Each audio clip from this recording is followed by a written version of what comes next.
So it's lovely to see the room so full. It's lovely to see so many people here for a really special event today. We're delighted to have Andy Pickering here as an emeritus professor at Exeter, and of course a member of Egenis, for the launch of his new book, which we have here, Acting with the World, Agency in the Anthropocene. I knew I was going to stumble over that word. It isn't hard to say.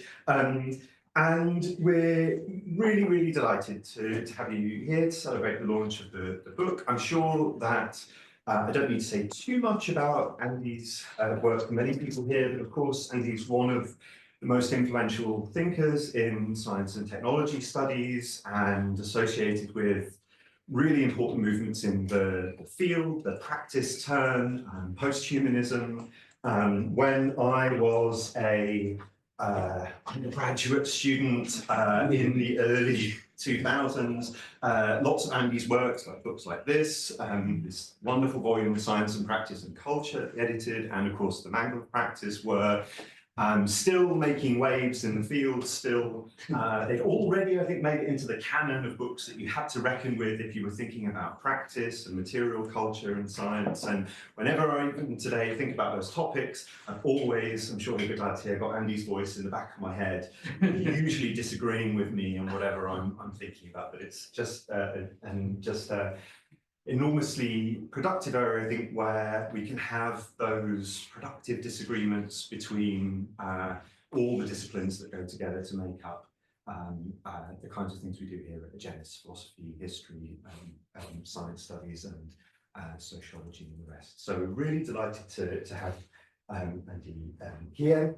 And I think one of the things I just wanted to say about Andy's work, so even though Andy's work's involved with all sorts of very deep and difficult questions in the field, Andy's just a really lovely writer, which I think is one of the things that doesn't characterise all work in our fields collectively. And so I'm always very relieved. It's one of the reasons why it's nice to set Andy's work with students, some of whom are here today, because even though it's big themes, difficult concepts, it's always just really lovely and engaging to read. And that's certainly true of the opening part of this book, which I've had a chance to read, you can find for free online.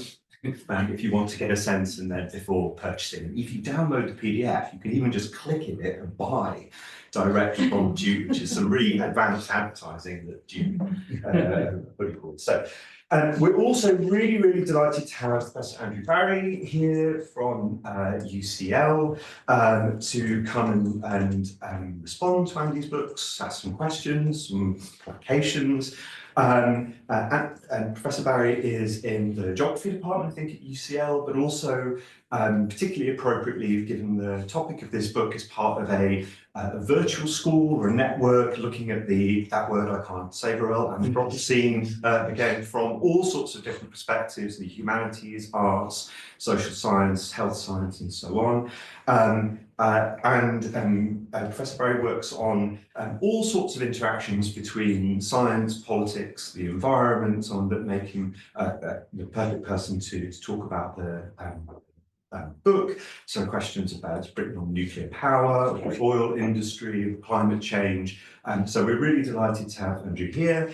I think the format, as I understand it, is that Andy will kick us off with some comments on the book. Then we'll hand over to Andrew for a response, possibly interspersed with some questions and more of a sort of Newsnight or hard talk interview format where Andy can be pushed or not pushed according to how he feels about it.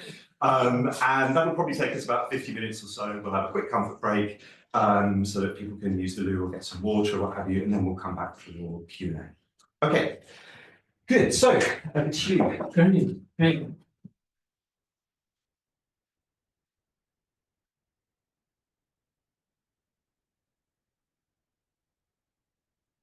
Okay, since Adam was so nice about my writing, I'm going to read it all. Yes, thanks for the intro. And thanks to everybody for coming.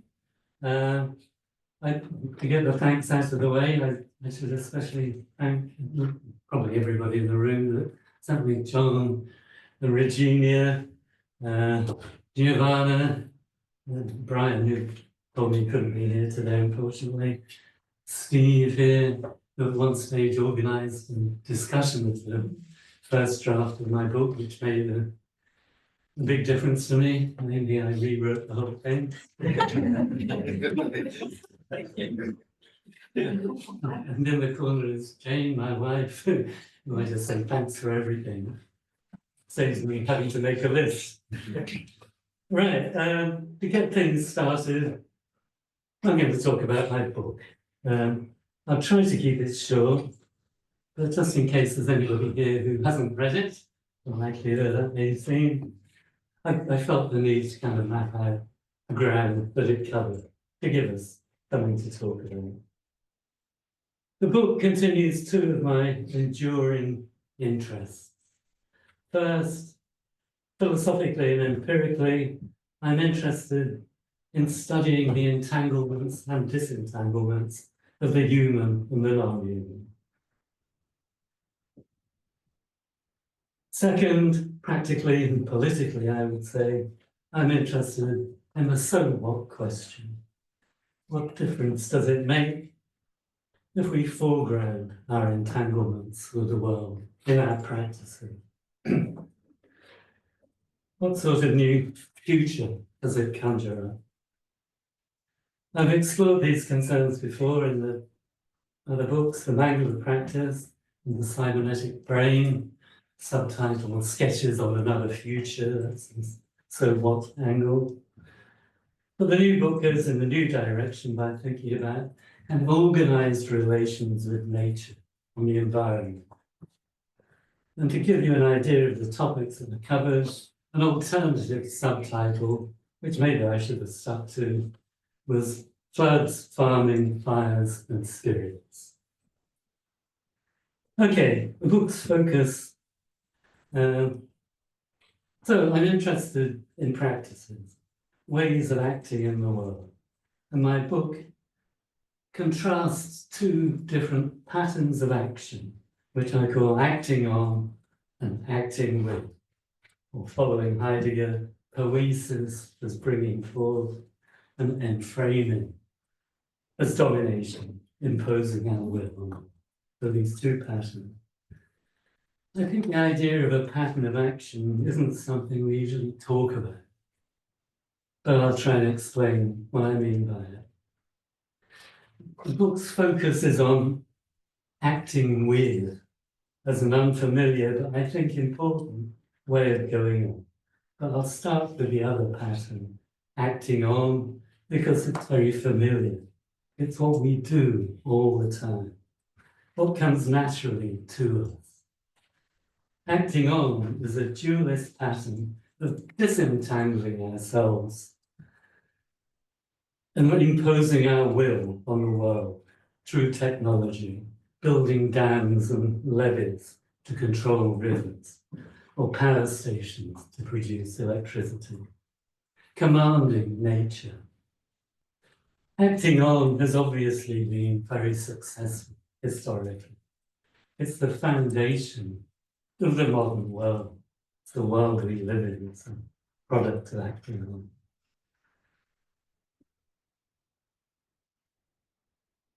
But I've come to realize that it's got a kind of systematic dark side. Our strategies of controlling and exploiting nature inevitably, I think, fail from time to time. Dams collapse, nuclear power stations melt down, etc., etc. And even when they're successful, these strategies, there's a sort of spillover. We're great at producing power from coal and oil, but at the same time, without meaning to, we produce tons of carbon dioxide as an unintended byproduct. Historically, this hasn't always mattered very much. But as enframing has intensified since World War II, this dark side has started to take over and overshadow its benefits in the shape of global warming, the extinction of species and indigenous cultures, environmental disasters and degradation. all the perils of the Anthropocene. You put the emphasis on the anthrop. The dominant scholarly response to this dark side is that we need to think about the world differently and non-dualist. Typical academic response, we need to think differently. The dominant engineering response, of course, is that we should carry on enframing the world, but we should enframe it differently by switching from fossil fuels to wind, solar, and nuclear, say. But the question for me is something deeper. Can we somehow get beyond enframing rather than doing it differently? And it's an inescapable dance. Can we find a radically different pattern of acting in the world that can undercut the perils of the Anthropocene and at the same time map out a constructive way forward? I think we can, and it's this much less familiar pattern that I call acting with, or poesy. That's what my book is about. What I try to show there is that there is a different alternative pattern from the enframing that's got us into so much trouble. So the book is a kind of existence proof of this other way of going on. And now I'll talk about that. If acting on is about ordering nature around, acting with is a process of finding out what nature wants to do and somehow tuning ourselves into that. An active curiosity about the world we're inevitably entangled with and which we can never dominate further. At this level, that sounds a bit vague, but my book tries to bring this impulse down to earth through examples. Okay. Chinese philosophy has a concept of Wu Wei, usually translated as not doing. And the simplest category of acting with that I've found consists of what I call letting go, just stopping our attempts to dominate nature, sometimes by dismantling earlier technology. Not doing in that sense. This can sound trivial, but it's actually becoming the new paradigm in civil engineering. As a very simple example, the idea of managed retreat is much discussed these days, moving settlements away from areas prone to flooding instead of building increasingly big and eventually useless hard defenses. That's letting go, giving up the fight with nature in a quite negative sense. River management offers us more interesting examples. Flood control on rivers has long been a business of building hard defenses, levees and dikes. But it turns out that this can make things worse. In place of a lot of small floods, you get occasional devastatingly big ones. This is another one of those dark sides of modernity.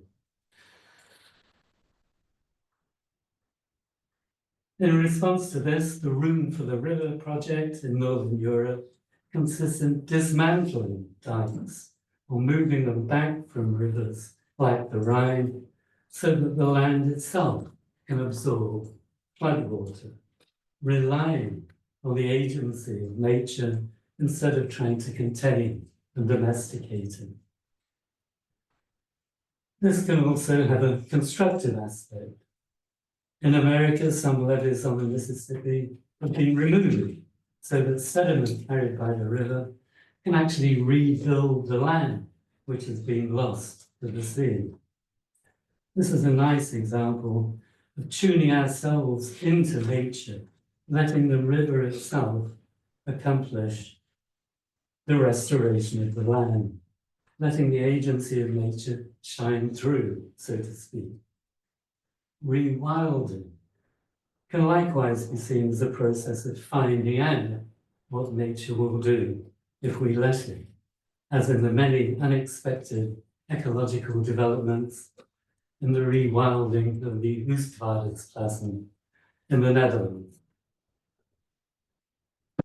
The most interesting example of letting go I've looked at concerns so-called natural farming, developed in Japan after World War II by a chap called Masanobu Fukuoka. Conventional farming is a big source of anthropocenic problems, releasing carbon dioxide and spilling over harmful chemicals. Fukuoka's aim, which he eventually achieved, was a classic not doing Wu way, farming without any of the usual farming practices, not ploughing, not weeding, not flooding the land, not using chemical fertilizers, herbicides or pesticides, almost not doing anything at all. Perhaps the most interesting aspect of this not doing is that it required an extended process of transition. Soil is degraded by conventional farming, and Fukuoka had to find out how to transform the soil itself over a period of years. This process entailed what I call the dance of agency, going back to the manual of practice, between Fukuoka and the soil and crops. And I'll talk about that kind of thing now. If one approach to acting with the world is a literal not doing and letting go, then there's also a second, a more active pattern of Wu Wei that I've found, which interests me a lot. This hinges on staging dances of human and non-human agency, of people and things. And here's a simple example of what I have in mind. In his book, Seeing Like a State, James Scott discussed the traditional Japanese approach to controlling soil erosion. And here's a quote. Erosion control in Japan is like a game of chess. The forest engineer makes his first move, locating and building one or more check dams. He waits to see what nature's responsive. This determines the engineer's next move, which may be another dam or two, an increase in the former dam or whatever. Another pause for observation. The next move is made, and so on, until erosion is checkmate. The operations of natural forces are guided and used to keep down costs and to obtain practical results. This back and forth between the engineer's actions and those of the water and soil is a nice example for me of a dance of human and non-human agency, in which each feeds into the actions of the other in a kind of circular or spiral process. This spiral is very important to my understanding of acting with, and it's worth making several points about it.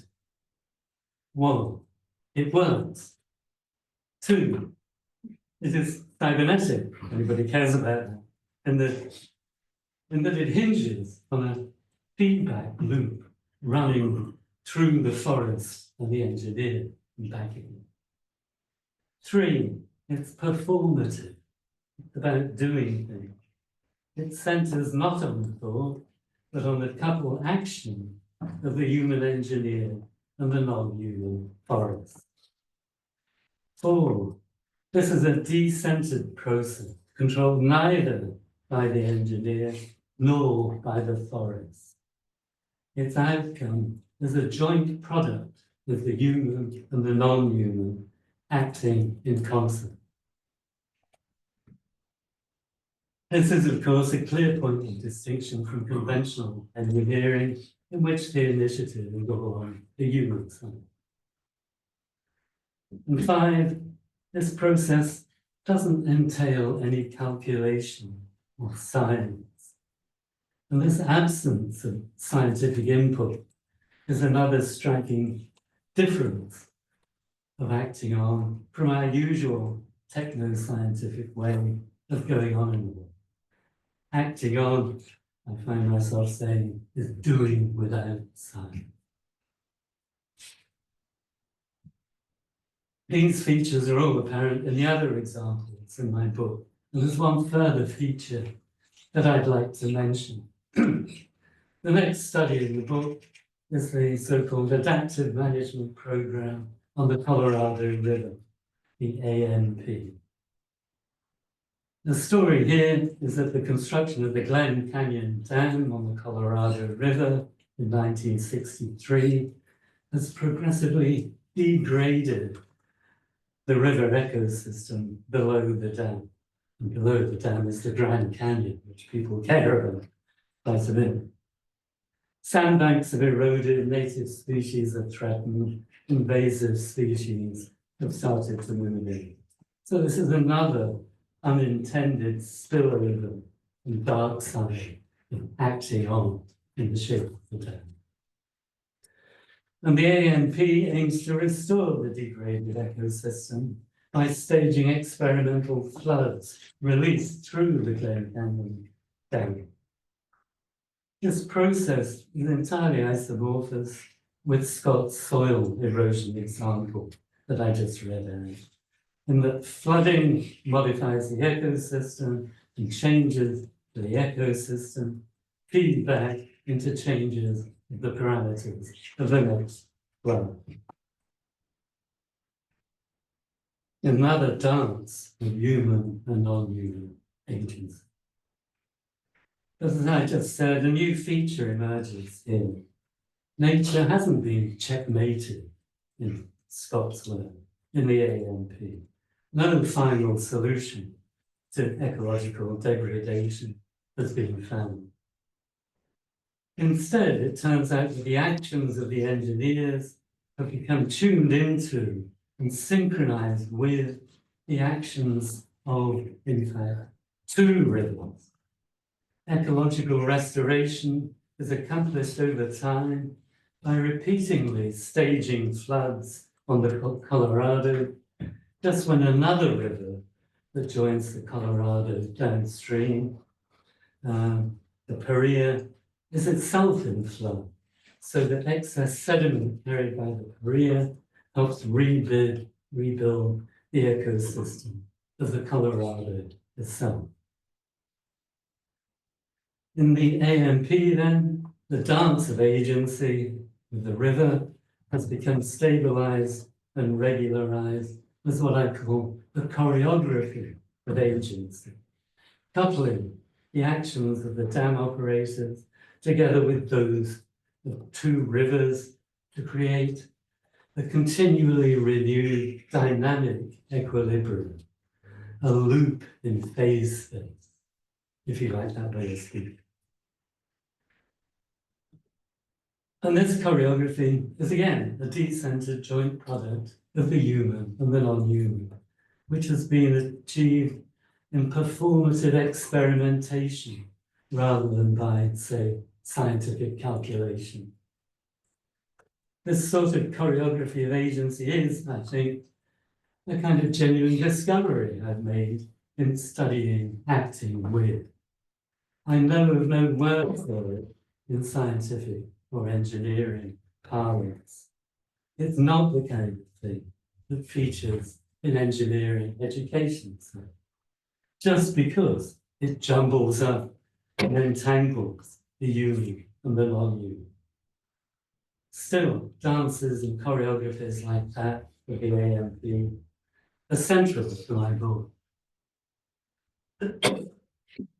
Fukuoka's natural farming, for instance, choreographs the sowing of overlapping crops and clover with changes in the seasons and the weather so as to inhibit diseases, weeds, and pests. We could go into that. Aboriginal fire techniques in Australia, which I talk about, are also interesting in this connection. Here, the basic story is like that of river engineering. The modern approach to wildfires is basically to just extinguish them whenever they break in. And the upshot of this is an accumulation of flammable material, which occasionally, and kind of paradoxically, leads to massive and catastrophic wildfires like the recent ones around Los Angeles. And framing fire, this turns out to make fire worse. Another dark side of acting on an Anthropocenic control. In contrast, before the European settlement of Australia, Aborigines deliberately lit many small fires. This helped avoid uncontrollable massive fires, but in his book called The Biggest Estate on Earth, Bill Gammage shows that Aborigines also used fire in very constructive ways, analogous to farming. By choreographing burning with the vagaries of the weather, the landscape, and the different propensities of local plants, trees, and species, the Aborigines were able, for example, to establish and maintain grasslands where kangaroos would gather and could be easily hunted. Aboriginal fire is actually the most complicated example of acting with nature that I looked at in the book. And it certainly worked better than modern, scientifically inspired strategies of fire controlled burn. The biggest wildfires in Australia's history were burning, just when I was writing this book. Anybody could do better than that.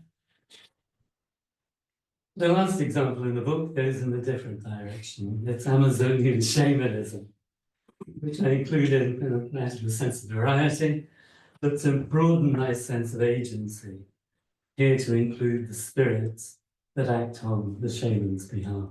And all the other examples are about agency in a very routine, modern way of understanding what rivers do, what plants do. And shamanism is non-modern agency. In one way, shamanism is as dualist as Cartesian philosophy.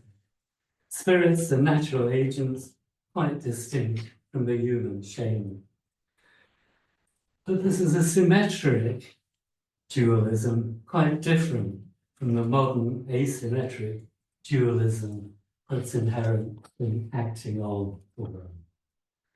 The shaman doesn't command the spirits, they're inherently dangerous beings, but tries to get along with them. Shamanism is thus, again, a pattern of acting with, not on the world. And I argue in the book that the animism that underlies it might actually be a good way to think about all of the modern technologies that make possible the world we live in today.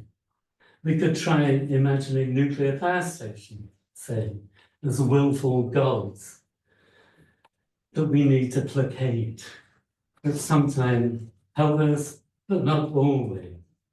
Think of Fukushima, for example, and this other dark side of the Anthropocene.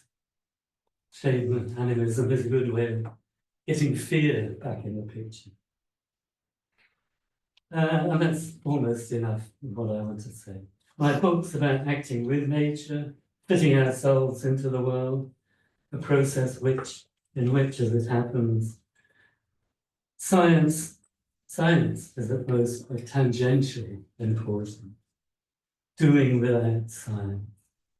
I'm struck, in fact, by the resonance of acting with, not with modern science, but with Eastern philosophy, in particular Taoism, with its image of descent and becoming, and of Wu Wei as a stance in the flow. I realize now that even this phrase, letting go, I've been using for a long time, is a Buddhist concept, letting go of attachment. I talk in the book about shifting the yin-yang balance between acting on and acting with. I should end this intro by saying But I don't think that acting with is a magic bullet as far as the Anthropocene is concerned. But I do think it can address, ameliorate, and avoid some of the perils of the Anthropocene. I would also argue that in general, acting with offers us a constructive way forward in feeling our way forward through the so-called wicked problem that surround us and that science just balances about.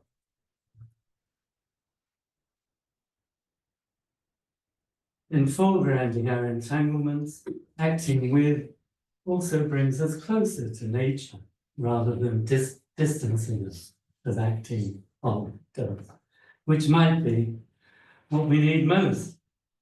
And lastly, I want to say there are implications here for education as we're thinking of it.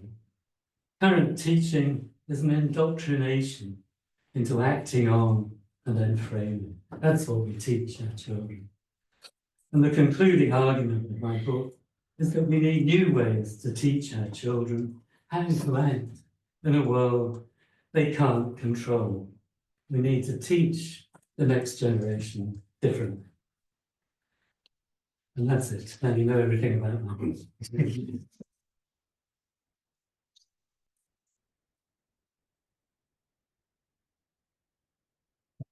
Over to you. Thank you.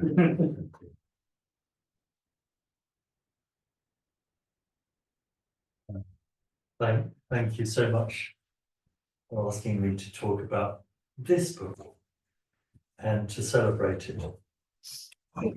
Books take time to write, not because they're self-evidently longer than journal articles, but because it takes time to think. And this book is a product of thinking over several years, but it also gathers together, as Andy has said, themes in Andy's thought over a long period, including the Mangler practice in the cybernetic brain. I'll return to the question of the time of thinking later, but this should be celebrated as a beautiful book, a product of thought over time. But I'll begin not with the book directly, but if you'll forgive me, with a vignette from my own fieldwork. 6 years ago, I began a research project which was never completed, of course, many aren't, in a valley in western Georgia, the valley of the Rioni River. My research revolved around a huge construction project, together with Evelyn Gambino, my former PhD student, the Namaquani hydropower project, which was one of the 2 largest planned in the country out of a multitude of hydropower plants. Georgian geoscientists who I'd met in Tbilisi viewed this project as incredibly problematic and indeed dangerous. The project would not only flood the valley, it could replicate the conditions of the Vajont disaster in northern Italy, where the valley walls had collapsed as water seeped into them, leading to a catastrophic failure of the dam. Namaquani was only 20 kilometers north of Georgia's second biggest city, Kutaisi.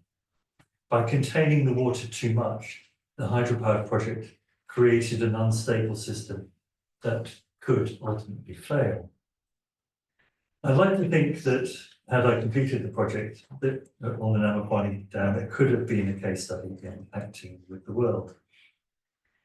Along with the examples that Andy discusses, the Colorado and Mississippi rivers, for example, it's a case of how not to manage our relations with the world, to enframe, to encase, to control. This is, of course, a powerful theme in late 20th century critical social thinking, differently articulated by Heidegger, by Adorno and Horkheimer and Foucault. And this book picks up this theme and gives it a new relevance and interpretation in a period where efforts to control the world have increasingly backfired at a planetary scale. And the book directs our attention not to the instrumentalization of human life, which was a powerful theme in critical theory, but to the instrumental management of all forms of life. I don't want to talk about hydropower and our research project, or the extraordinary political mobilization that developed across Georgia between 2020 and 2022, which was a little reported in the English language. This led ultimately and extraordinarily to the cancellation of this massive hydropower project, although only after a degree of damage had been done to the valley by early construction work. And in practice, research never happened, partly because it wasn't funded, in part because of the pandemic, we weren't able to go to Georgia. Acting with the World is concerned with the micropolitics of environments, not the macropolitics of protest movements. The book does not offer an account of resistance, but tells us a complementary and positive story of a different paradigm of poesis, of acting with the world.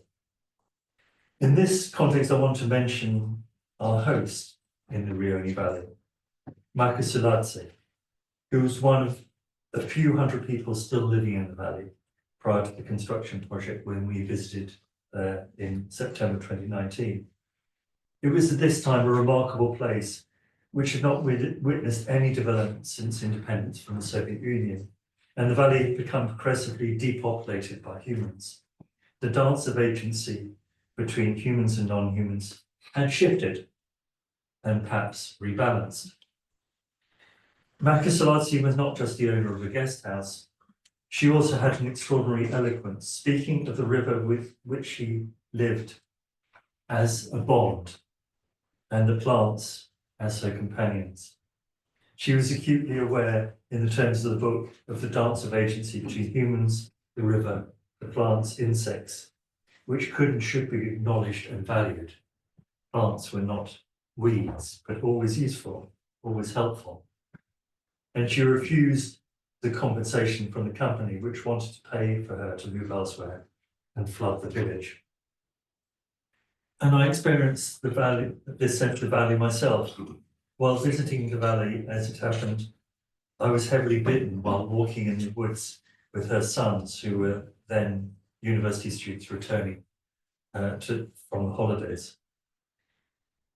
But Soladze had a remarkable array of ointments, which she had made from plants in her garden, which when applied stopped the irritation from the bites almost instantaneously and miraculously. Her garden was, as she put it, a whole pharmacy of amazing plants. Later in the book, Andy writes of indigenous practices of fire and spirits, which must be valued.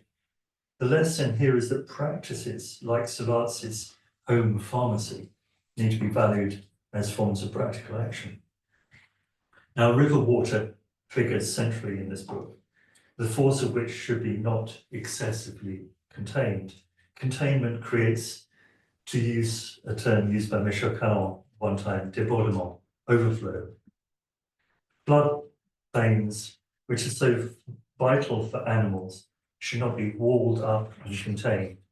And more generally, hydropower does not offer a magic bullet to solve the climate crisis. When carrying out fieldwork in Tbilisi earlier, I was struck by a conversation with a senior international official who had not recognized, despite being involved in hundreds of millions of dollars of investment, that the flow rates of water from the Caucasus would change as glaciers melted, and this should be taken into account when designing hydropower plants. He did not recognize that the glaciers had agency in the Georgian economy, and investments needed to adjust to this reality. Acting with the World is a book about taking more things into account. And three sets of questions from my story of Namaquani and Andy's story about rivers too. One is the importance of time, of the past, as well as the future. It's not exactly a nostalgia about what might have been, but a productive nostalgia of what might still become. At one point, Andy writes, while writing this book, it has dawned on me that many of my examples restoring what has been lost or finding another way to do things differently. I don't read this as a nostalgic book. Early on, there is a short chapter on eels, which is have escaped from being kept in houses to enter the rivers, competing with fish. This book is not nostalgic about a pre-eel world. Rather, the story of the eel directs us to the dance of agency between eels, fish, and humans. This is a world of constant adjustment and adjustments that need to be attended to. So it's an argument about how the past may still contain resources in the present for the future. Although there is a radical argument, there's also a pragmatism. The book weaves a story about a variety of historical ongoing practices, flood management in the Netherlands, natural farming, and indigenous ways of managing fire. So one initial question would be to you, don't need to reply to this now, but maybe is, do you see this as an optimistic book? And why did you select these examples See if anybody buys them. rather than others? I want to probe also about the question of the book's relation to science. In some ways, the book returns us to consider the need to offer critical alternatives to scientific knowledge, such as central theme of late 20th century critical theory. There's also another story about science that resonates with my Georgian example. After all, the reason I came to the Rioni was because of the work of geoscientists who suggested that the valley walls could collapse. You could read this as a story of emergence, how action on one part of the system, the river water, needs to be recognized to generate a radical transformation of the system. To adjust to the Rioni, it is necessary to live with the river, and the contributions of both the geoscientists and Marcus Soladzi were vital. And there's also an explicit link between the argument and Andy's earlier work on cybernetics. At one point, you note that Bateson was an environmentalist, although you're frustrated by Bateson due to his lack of attention to action, to practice. And you rework the cybernetic tradition through practical examples such as Fukuoka's approach to natural farming that provides, quote, a living instantiation of the cybernetic relation to the land. Both natural and conventional farms are, quote, orderly, complex systems existing far from equilibrium, in the sense that if left untended, they would return to a disordered and unproductive state. So a question follows: how do you see the potential for an alignment or collaboration between a radical science and poesis? And I want to pick up further a point about Bateson and natural farming. While water and fire play a key part in the book, so do chemicals. Bateson opposed the use of pesticides, which were rapidly increasing during what some geo and environmental scientists more recently have come to call the great acceleration of the late 20th century. A continual cascade, your words, of chemicals is now required to maintain order in the conventional farm, while natural farming offers the potential of a self-organized stability, isolated from all else. As the grandson of a small West Country farmer, this resonated with me. And perhaps a key quote from the book opens chapter 6 is from Bateson.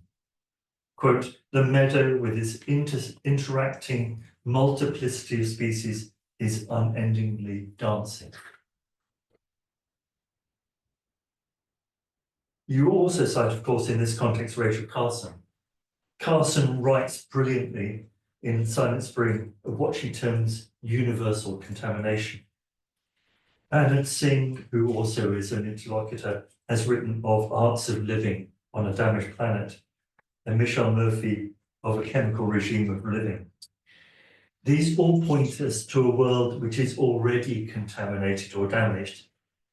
As your example of eels suggests, I don't think you imagine a world in which we somehow return to a pre-industrial or pre-scientific state. But how do you see the problem of living with a damaged world?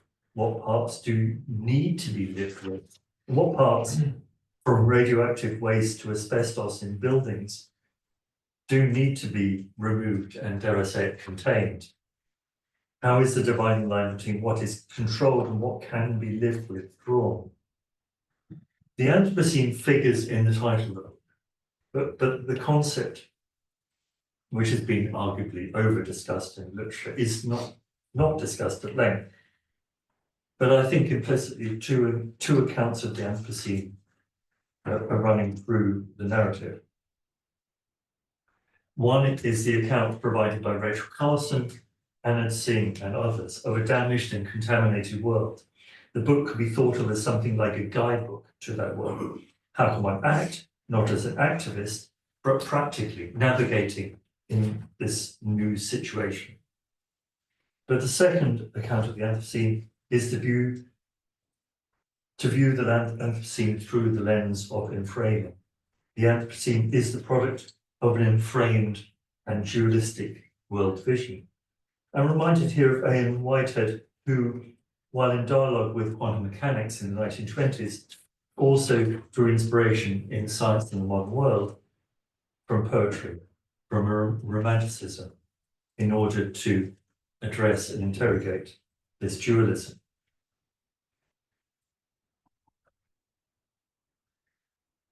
Like some of you, perhaps, I hope not many of you, I'm in the middle of exam marking. And there's been much discussion about how we need to update assessment and how we need to address the challenge of AI. One of the challenges of AI is it becomes difficult to know who is writing, who is speaking. Is it the student or a machinic mediation of the text, which is further mediated by the student, or a synthetic fabrication, which, because AI scrapes everything in its net without thought, contains fabrications and fake references. Yesterday on the tube, I imagined a science fiction novel set in the near future in which humans had lost their capacity to write without aid, or to come to write and speak as if they were AI. Not AI imitating the human, but human imitating a machine. Acting with the world is not written against machines per se, but it may point to the dangers of a relentless speeding up of information processing envisaged in the dominant model of AI, which progressively erodes the quality of what we might call, to press the analogy, the soil of language. AI, to draw out the analogy with farming, may be effective in the short run, but it contaminates the soil at a cost. In this light, I was struck by the reference to Bjorn Pask's idea of biological computing that might use pond systems to think, which perhaps resonates very broadly with the idea that trees communicate and engage in collective thought. How do you see the implications of the argument of this book in relation to computing and AI, if at all? The critical relation to science and its relation to disciplinarity, which runs through the book as well as the cybernetic brain, also raises the question of the value of universities in these unstable times. Universities have been very good in framing institutions, of course, not just in terms of ways of thinking they have cultivated, and laboratories they house, their centres of calculation, but in their fabrics and their infrastructure. A few years ago, I wrote an essay which I think, if fair to say, satirised the Cambridge University naming a village, which, if you know Cambridge, you might know, built on university land to the north of the city called Eddington. Eddington was the professor of astronomy at Cambridge in the early part of the 20th century, who sought to confirm or falsify Einstein's general theory of relativity by measuring whether sunlight was bent by the gravitational pull of Mercury. And he did this by taking an exhibition of astronomers to the Portuguese colony of São Tomé and Príncipe. In a series of lectures he gave at Edinburgh University, the Gifford Lectures, which coincidentally were a vehicle for Bruno Latour's account of Gaia. In a series of lectures he gave at Edinburgh University on his return, He insisted that the language of physics had to be uncontaminated, his words, by ordinary language. Coincidentally, Egenis' lectures in 1926, 1927 shortly preceded Whitehead's radically alternative approach, which is much closer to Andy's in 1927, 1928. But Eddington, the now existing village of affordable housing for university workers, I'm not going to comment on that, along with the rapid urban sprawl of Cambridge, is raising concerns about the city's water supply, which is inadequate. The most iconic image of the university, moreover, is not its laboratories, but its manicured lawns, free from weeds. The lawn is surely a good index of the Anthropocene. Cambridge, it is also one of the places in the UK where the council has recently experimented with not using herbicides on grass verges, adjusting itself to nature. The question of the politics of excessive management and the contrary virtues of not doing things are very much in play and in the present. What would the fabric of the university, whether it's the manicured lawns of Oxbridge or the brutalist concrete of the 60s campus, look like, and how they might change if we take this book to heart? Late in the book, there's a quote from Arturo Eskin. Quote, "The academy has not been auspicious to relationality. The academy, taken as a whole, has been part of the occupying ontology." At first reading, this be true, but it requires qualification. Surely all disciplines and subfields, from quantum mechanics to earth system science to economics and comparative literature, have some concern with relations. But the point here is not just that some relations matter more than others, or some ways of conceptualizing relations are better than others, or some ways of thinking about relations are more productive than others, or that we can know relations better and map them more accurately, or generate new computational networks and large language models to construct maps of relations. It's a matter of recognizing that all relations are reciprocal. They entail demands on us as well as the object. Good relations are not just known, they require attention and adjustment, and sometimes they should just be left alone. And I'll end